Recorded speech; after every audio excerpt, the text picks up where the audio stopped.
Hello, everybody. Welcome to today's webinar. Today we are going to be discussing how to start a school green team. My name is Zoe Jeff. I am the education coordinator for Keep Greater Milwaukee Beautiful. Welcome to you all. For those of you that don't know about Keep Greater Milwaukee Beautiful, we are a private nonprofit organization, and our mission is to promote clean, healthy, and beautiful communities for generations to come. We do this through environmental education programs for all ages, as well as adults. And we also do a lot of beautification efforts in the city of Milwaukee and the greater Milwaukee area. If you want to learn more about us and what we do, you can visit our website at www.kgmb.org.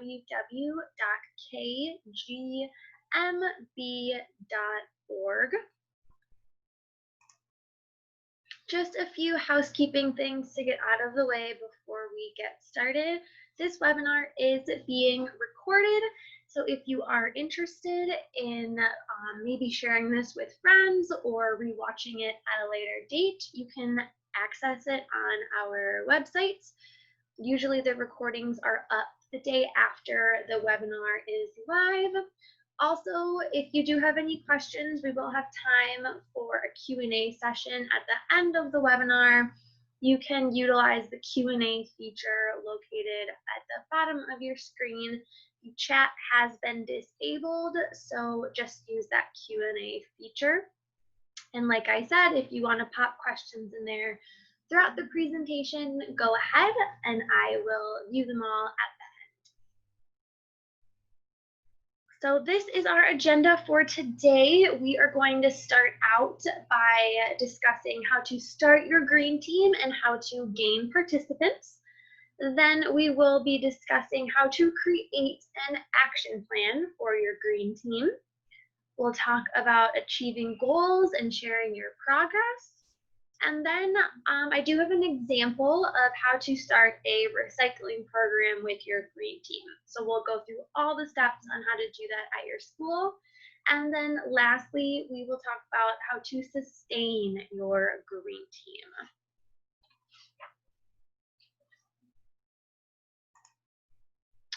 So before we talk about the steps, it's really important to talk about why your school should have a green team. What is the importance of green teams?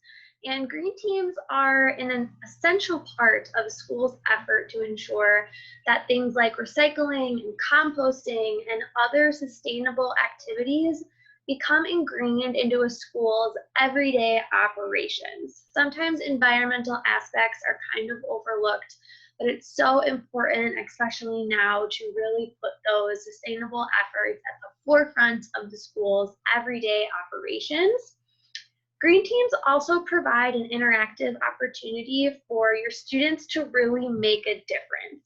It's one thing for them to learn about the environment in school, but when they're actually on the green team, they're setting goals and they're really seeing change in their school.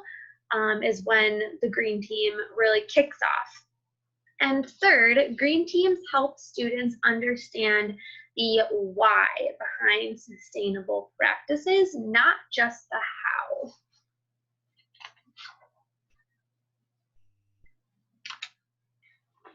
So the first step into organizing your school green team is permission and support. I highly recommend that you get official approval and permission for your green team from your school's principal and or your school board or school district administration. You can write a letter to the principal, superintendent, or school board simply asking to support your green team. This way, they will be supportive of the efforts and it will make it easier to move your activities along. In your letter, you're going to want to describe the roles and goals of the green team and also why it's important to the overall health of your school. If you're stuck on how to start this email, there are some good principal email templates on the website Grades of Green. So go ahead and check that out if you need a jumping off point.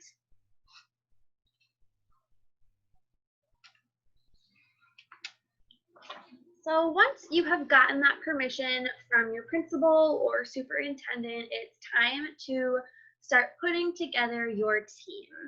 I recommend to start really small, just try and gain the attention of 5 to 10 students. Even once your team is really concreted, you still shouldn't have more than 20 students. So really that 5 to 10 range is a really great place to start. To gain the attention of these students, you're really going to focus on your message. I would start with making a morning announcement or hanging posters right in the front of the school, talking about your green team and why they should join the team. If this isn't working, maybe try and reach out to your school science teacher or maybe the science club and find students who already have that strong interest in environmental topics. If that's still not working, then I would consider incentives of joining. Maybe the green team students get a special after lunchtime meeting, or they meet before school or after school in a special club or a special room. And then try and see if there's any special privileges the green team students could receive, such as maybe front of the line lunch passes on the days you meet, just to make them feel special and just gain their attention. So once you have your initial small team, it is up to you guys to all brainstorm together to create a purpose for your green team. This really shows the school the importance of the group. I just put 2 purposes on this screen. These can just be very, very vague. They don't have to include anything particular. But the first purpose of your green team could be to help identify issues, conduct research, and coordinate activities to green the school. Just a very basic jumping off point. A second purpose could be to instill lifelong environmental values as part of the school culture. Both of those are great purposes. They keep it really vague, and you can really go anywhere when you have a purpose like that.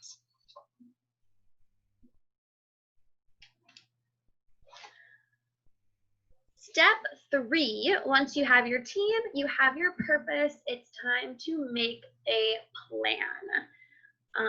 So you're going to want to, as a group, start a list of projects and goals for your team to complete. This will not only give your students a focus, but making a plan will show parents and administrators and other faculty members that this isn't just some passing club that meets occasionally. You actually have goals, plans, and projects in the works. So brainstorm as a group. You could do research on what other green teams are doing. You could ask school faculty and community members on what maybe they want to see or what they need at the school. And you could also survey the students in the school to see what direction they are passionate about. So just a few projects to highlight would be starting a composting program. This could be as simple as just taking leftover fruits and veggies from your school lunch tray. The middle one would be trying to start a school butterfly garden. So really talk about the importance of pollinators. It doesn't have to be anything big to start off, but that could be a fun project to pilot with your green team. And this last one would be to either start a recycling program or increase a recycling program. All 3 of these ideas are great to start off your green team with.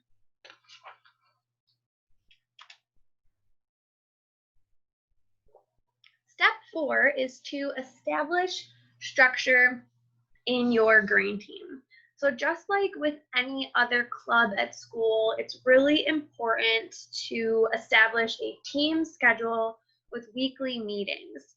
Even if the meetings are only 10 to 15 minutes a week, it's still really important to keep the goals of the team in the forefront of students' minds and really create a schedule for the team every week just to kind of check in. I've also found that creating some sort of handbook or other type of resource that students can add to either week after week or monthly, and then eventually year after year, this will help track their progress.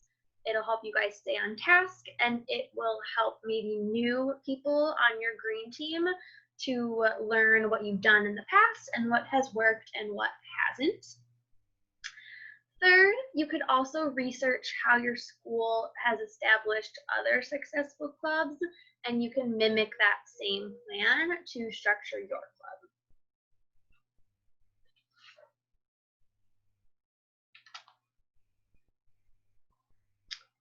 Step 5 is share your progress. Once you have your plan and you're starting your big project, don't forget to document your progress and share it via social media, a school newsletter, or even a website. Make sure you're sending it out to parents and community members. You could even reach out to local media outlets to try and get a cameo on the morning or evening news. And also consider putting together a video of the current projects that you can share with your school and community members. This step is really important and it really helps to boost morale, and it sometimes can be forgotten about. So don't forget to share your progress with your school, community members, and your parents.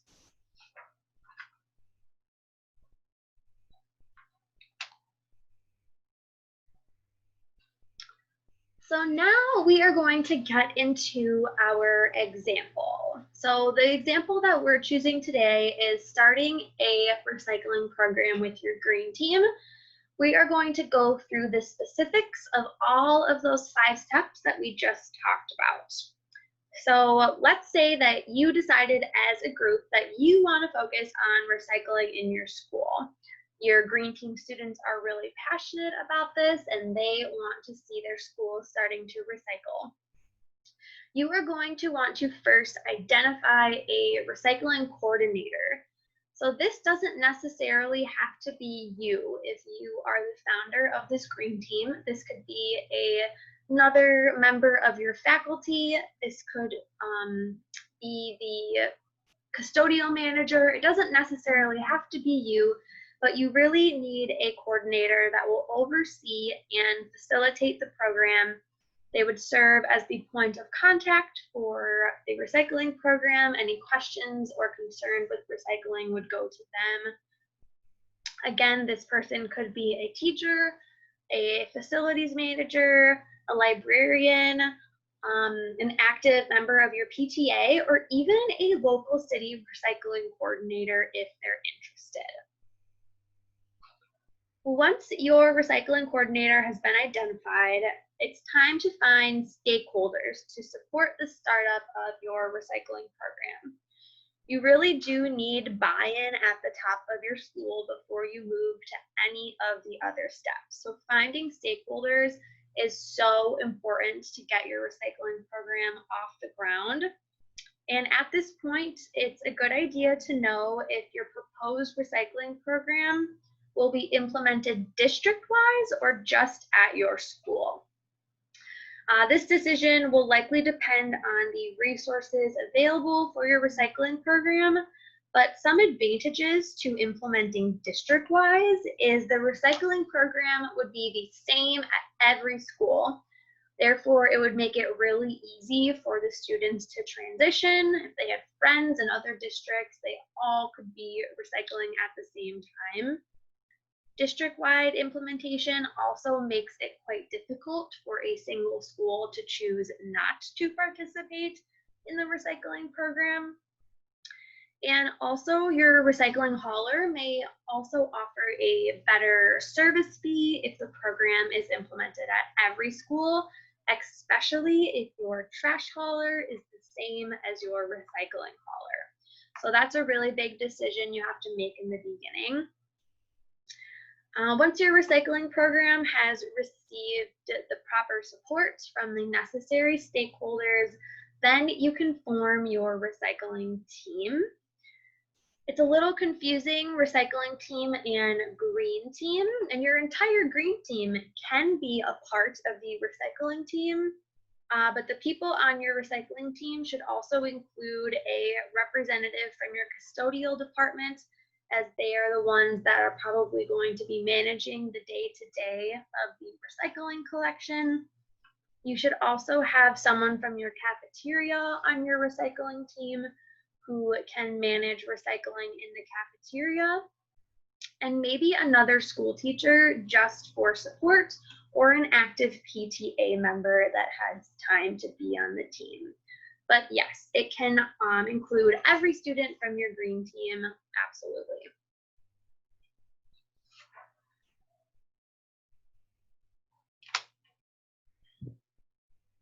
So once you have your stakeholders, you have your team together, then it is time to evaluate.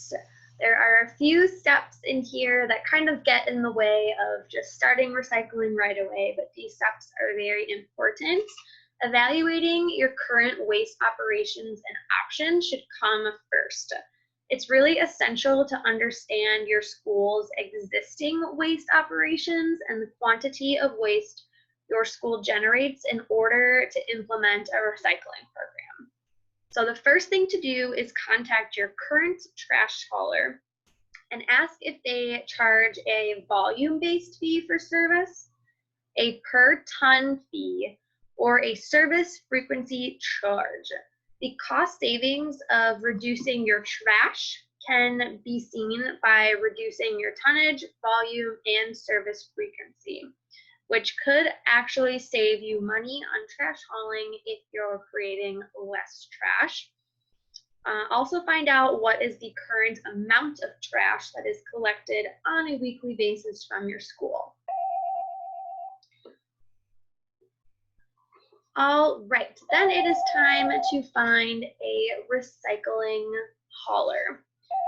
So you're going to need to know what materials does your recycling hauler collect, how must materials be prepared for collection, what is the process of adding recycling service to your school's existing waste hauling contract. So those are the 3 questions you must ask either your current trash hauler or your new recycling hauler. And then lastly, you assess your trash. And this one is kind of fun. This is when the waste audit comes into effect of this whole process. And waste audits help you identify the quantity and type of waste generated per classroom in your school. So you are actually going to go into every classroom and sort through all of the garbage to see what can be recycled, what could be reused, and what should be going into the trash. It might sound a little scary, but it's fun to do it with kids.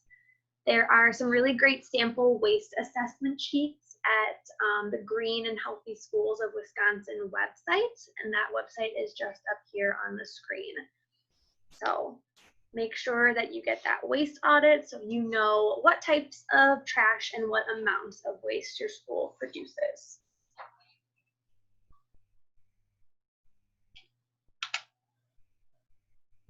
All right, the next step is create your plan. Now that you have decided on the basics of your recycling program, it's time to determine how your program will operate successfully. So you're going to need to consider a few things. The first is options for collecting and storing your recycling material. If you already have bins at your school, make sure that your bins are being properly labeled. You can find some really great recycling labels on the DNR website. Just make sure everything is really nicely labeled with recycling so that you can reduce contamination.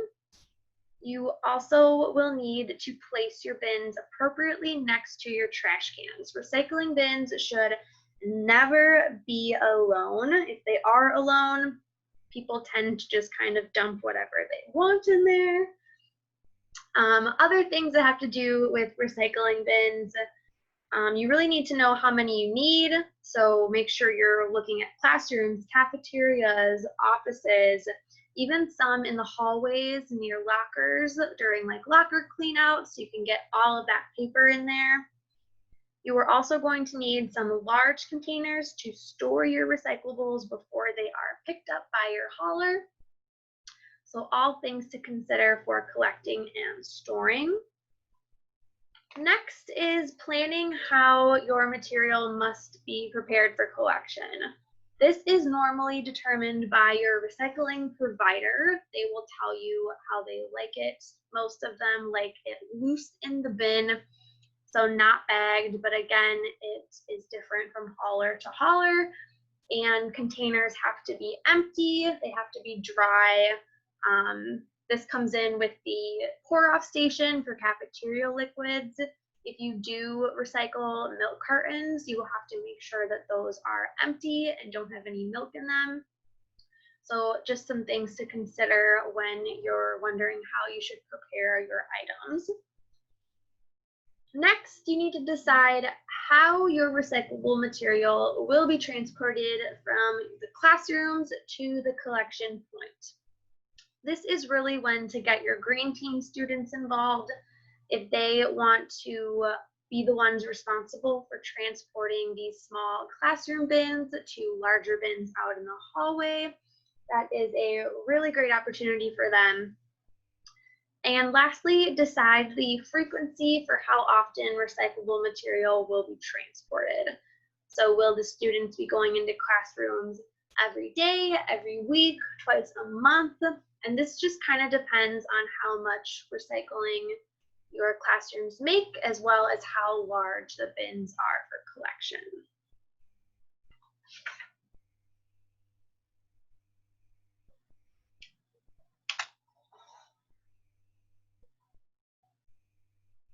So now it is finally time to implement your recycling program. You have done all the work and it is time to get it off the ground. And a great way to get the whole school involved and excited for your recycling program is to hold a school-wide kickoff event. These types of events provide an opportunity to encourage participation and also explain what the program seeks to accomplish in your school. It also makes the recycling program seem really fun, and it gets everyone involved in the action. Once everyone knows about the program, it's time to train everyone how to effectively participate in this great program you've established for your school.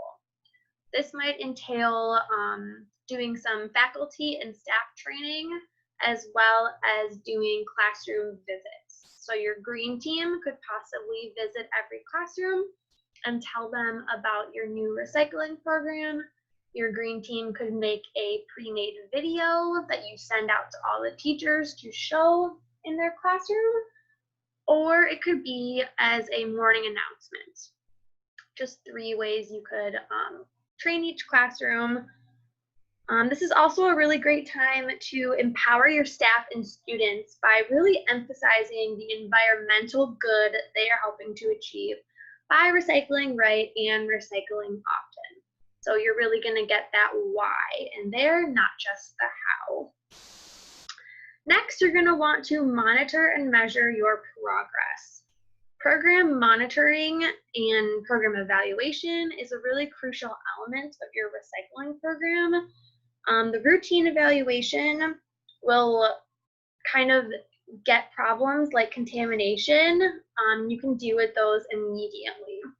Also, if your recycling program is either partially or fully grant funded, you're going to want to make sure to keep track of the amount of materials recycled, the expenses, the budget, and the cost savings to really quantify not just the environmental, but also the economic benefits of your program. So monitoring and evaluating is really important. But celebrating is also really important. Always celebrate your progress. Classroom recycling competitions are really fun. You could do like a classroom battle in the springtime to see who can recycle the most. Maybe the winning class gets a pizza party or gets have lunch with the principal. Just any fun incentive to celebrate how much recycling you're doing. And also updating the parents and community members with your progress is also a way to celebrate.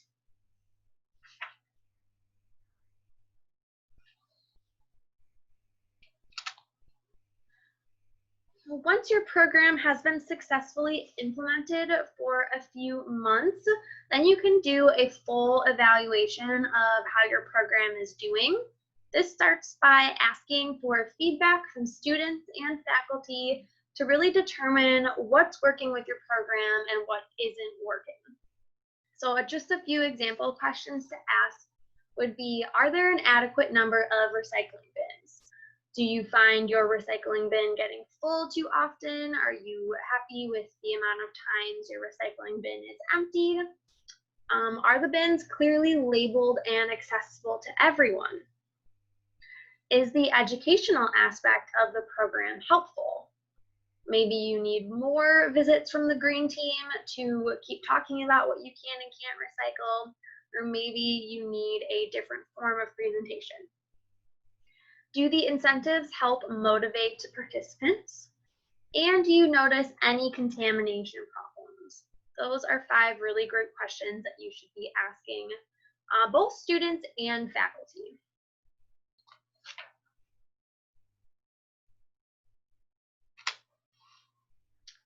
So sustaining your green team, you have done all the steps. Your project, such as your recycling program, is off to a great start. But how do you really sustain your green team for the whole school year, for the coming school years? The first thing is to make sure you're spreading the word. Big things like banners, posters, school announcements, and letters to parents really creates momentum and just gets kids really excited about what they're doing. Just promotion is a really big aspect of it. And then instilling pride in your green team. Really simple things like t-shirts, baseball hats, even just a lanyard or a little button instills ownership over the green team and the activities they're doing, and it makes people want to get involved. If I saw someone wearing a cool green team shirt, I would want to get involved in the green team too. Next is going to be finding your why, which we kind of touched on, but sometimes green teams can get stuck always thinking about the how. How are we going to start a school recycling program? How are we going to increase recycling? How are we going to start a compost program? How are we going to sustain our green team? But to really develop a deeper connection to the team and its programs, it's really important to develop a strong why, such as why should we increase recycling? Why is cutting down our food waste good for the environment? And so on. So it's great to have those hows, but make sure you're also finding your whys. Next is to get the whole community involved. Once your team consists of maybe students from different grades, a passionate parent, teacher, or an administrator, it's really time to spread your wings and get more people involved in your program. Maybe there is a librarian, a custodian, or even an office manager that may want to join your team, even if it's just in a small way. You could also reach out to local city governments or neighborhood groups that might want to get involved as well. And lastly is celebrating when you reach your goals. Creating those incentives not only to recruit people, but also to sustain. It's a great way to keep your green team really fun, to keep your students engaged, therefore sustaining your team. So 5 extra minutes of recess is always a good one. Free dress days always go over really well if your school has uniforms. Maybe you get to play some fun music at lunch, or you get a picnic outside. Just little things like that can really go a long way.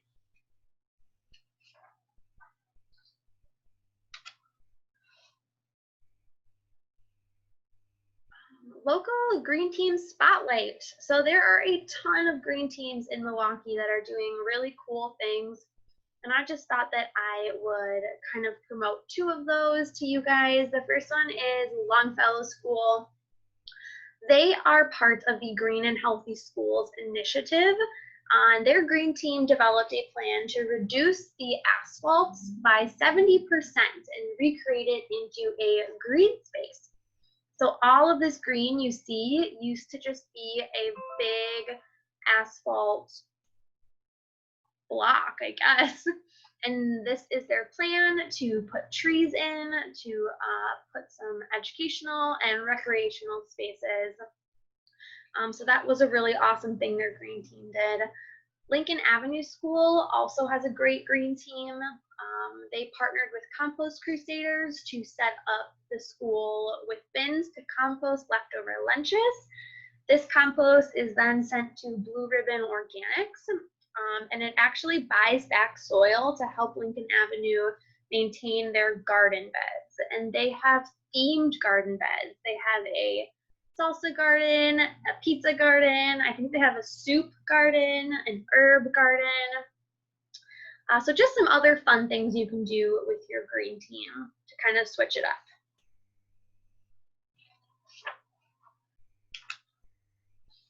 This website, greenschools.net, is also a really great resource if you want to find other successful school green teams and learn how they're greening their schools. You can log on to this website to find out more.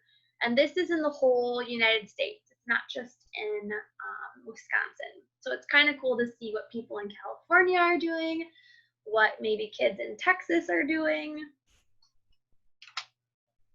And then other resources for you guys. The first one is the Green and Healthy Schools Wisconsin. They have some really great guides on green team projects. So they kind of do it by theme. So they talk about composting and how to start a compost bin. They talk about energy and how to maybe do an energy audit of your school. Health and wellness, they talk about garden beds. And then recycling, they talk about how to start a recycling program. Great guides on that website. There's also a website called thegreenteam.org, and this is actually based out of Massachusetts. So the recycling rules are obviously different, but they have a ton of great stuff on their website. They have a green team toolkit, which has sample green team brochures. It has pledge cards, posters, and tons of environmental activity worksheets. So that's a really great jumping off point as well. I really enjoyed their website.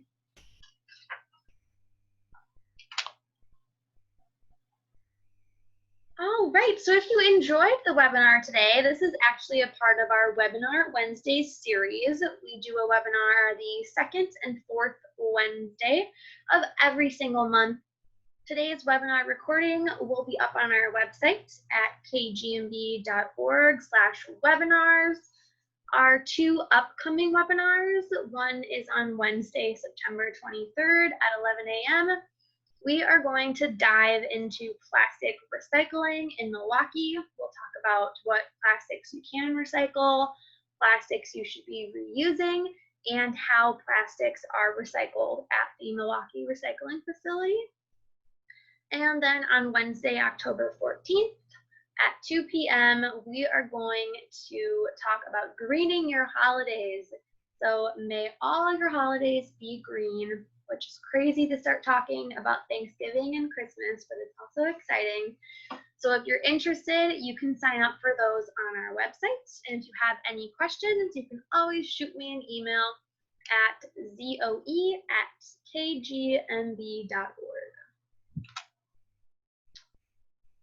All right, well, that is the presentation that I have for you guys today.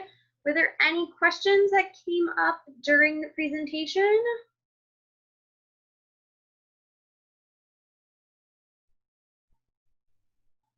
No questions?